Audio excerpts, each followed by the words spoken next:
వైఎస్ఆర్ కాంగ్రెస్ పార్టీకి సంబంధించిన కుటుంబానికి చెందిన వ్యక్తిని అతి దారుణంగా కావాలని అదే పనిగా వేంపల్లెకు అదే పనిగా ఒక వెహికల్లో వచ్చి దారిలో పోతా ఉన్న పిల్లోడిని బైక్ ఆపి నిర్దాక్షిణ్యంగా కొట్టి హాస్పిటల్ పాలు చేస్తూ ఉంటే ఏమి సాధిస్తూ ఉన్నారు? ఇంతవరకు పులివెందుల్లో ఎప్పుడు ఇలాంటి సాంప్రదాయం లేదు.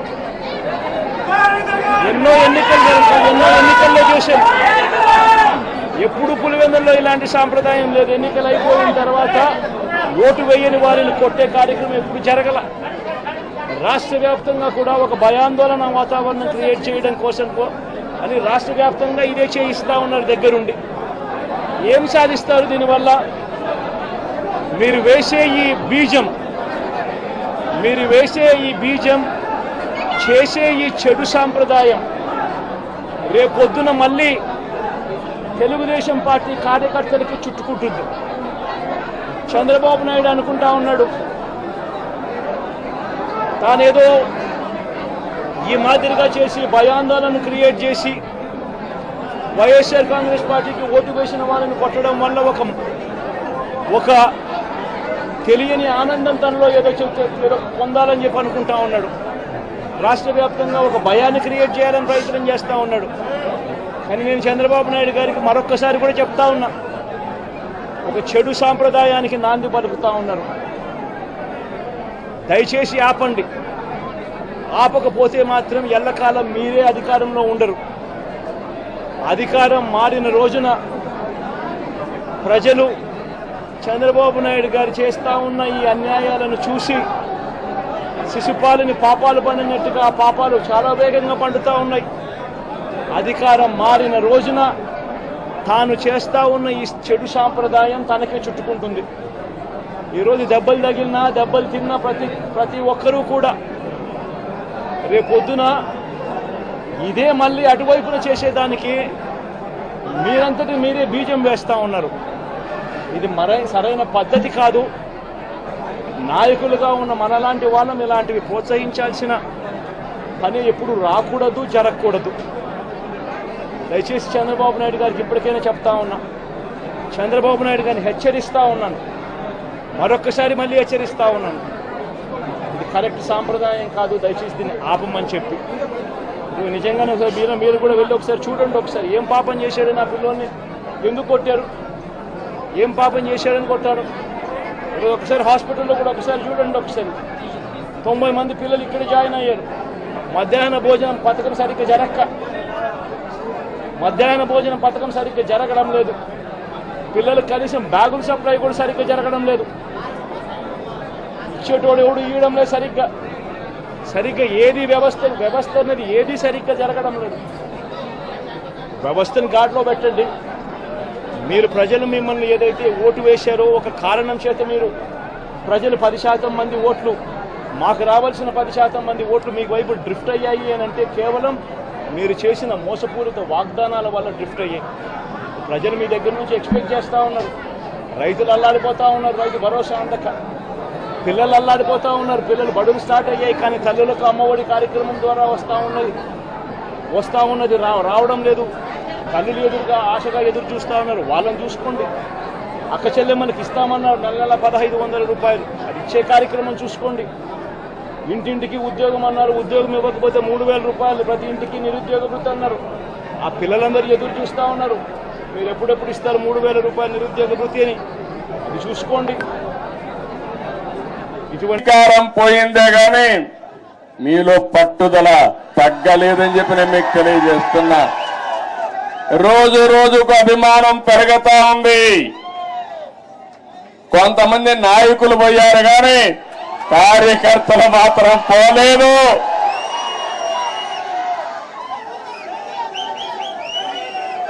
తెలుగు జాతి ఉన్నంత వరకు తెలుగుదేశం పార్టీ జెండా రెపరెపలాడుతుంది. ఇది ఎవ్వరు కూడా తుడిచి పెట్టలేరు.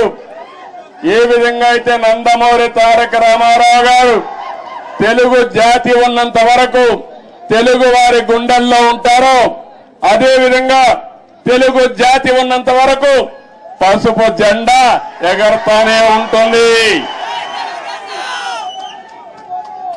అయితే ఈ సందర్భంగా మనం కొన్ని విషయాలు కూడా మాట్లాడుకోవాల్సిన అవసరం ఉంది. ఈరోజు మనం చూస్తే తెలుగు జాతి కూడా అనేక సంక్షోభాలు ఎదుర్కొంది. నేను కూడా తెలుగుదేశం పార్టీ నాయకులు కార్యకర్తలు కూడా అనేక సంక్షోభాలు ఎదుర్కొన్నాం. కానీ ప్రతి ఒక్క సంక్షోభాన్ని ఒక అవకాశంగా మలుచుకుని తిరుగులేని శక్తిగా తెలుగుదేశం పార్టీ ఎదుగుతూనే వచ్చింది. భవిష్యత్తులో కూడా ముందుకు పోతాదని చెప్పి నేను మీకు తెలియజేస్తున్నా. నన్ను జైల్లో పెట్టారు ఏ కారణం లేకుండా. కానీ ఆ రోజు హైదరాబాద్ లో మీరు చూపించిన చొరవ నా జీవితంలో ఎప్పుడూ మర్చిపోలేను. ఇప్పుడు సెంటర్ లో గాని అదే మాదిరిగా గచ్చిబౌలిలో మీటింగ్ పెడితే రెచ్చిపోయిన ఉత్సాహంతో నాయకులు లేకపోయినా మేమే నాయకులని చెప్పి లక్షల మంది వచ్చారంటే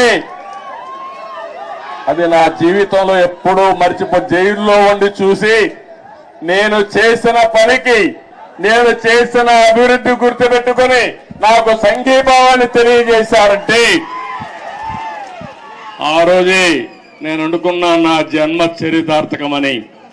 ఇక్కడే కాదు ప్రపంచం మొత్తం అన్ని 70-80 దేశాలు, ఆ దేశాల పేర్లు కూడా నాకు తెలియవు. కానీ తెలుగువారు అక్కడికి వెళ్ళి 53 రోజులు రోడ్డెక్కి నిరసనలు తెలియజేశారు. ఇది మరిచిపోలేని అనుభవం అని చెప్పి నేను మీకు తెలియజేస్తున్నా. ఈ సందర్భంగా మనందరం ఒకటే గుర్తుపెట్టుకోవాలి. ఈరోజు రాష్ట్రంలో తెలుగు జాతి ఎన్టీ రామారావు గారిని ఎప్పుడూ మరిచిపోలేరు. అదే సమయంలో ఈ దేశానికి ఒక దిశ చూపించిన వ్యక్తి పివి నరసింహారావు గారు అని చెప్పి కూడా నేను మీకు తెలియజేస్తున్నా. ఆర్థిక సంస్కరణలు 1991లో పివి నరసింహారావు గారు మొట్టమొదటిసారిగా అమలు చేశారు. అప్పటి నుంచి ఈ దేశంలో సంపద సృష్టించడం సులభమైంది. అలాంటి ఇద్దరు నాయకులు ఈ గడ్డ మీద పుట్టడం తెలుగు వారి అదృష్టం అని చెప్పి మరొకసారి తెలియజేస్తున్నా. ఎంతో మంది నాయకులు పోరాడారు, ఎన్నో త్యాగాలు చేశారు. కానీ ఇటీవల కాలంలో ఈ ఇద్దరు నాయకుల యొక్క సమాజం హితం కోసం చేసిన పనులు మనం ఎప్పుడు మర్చిపోలేమని చెప్పి తెలియజేసుకుంటున్నారు.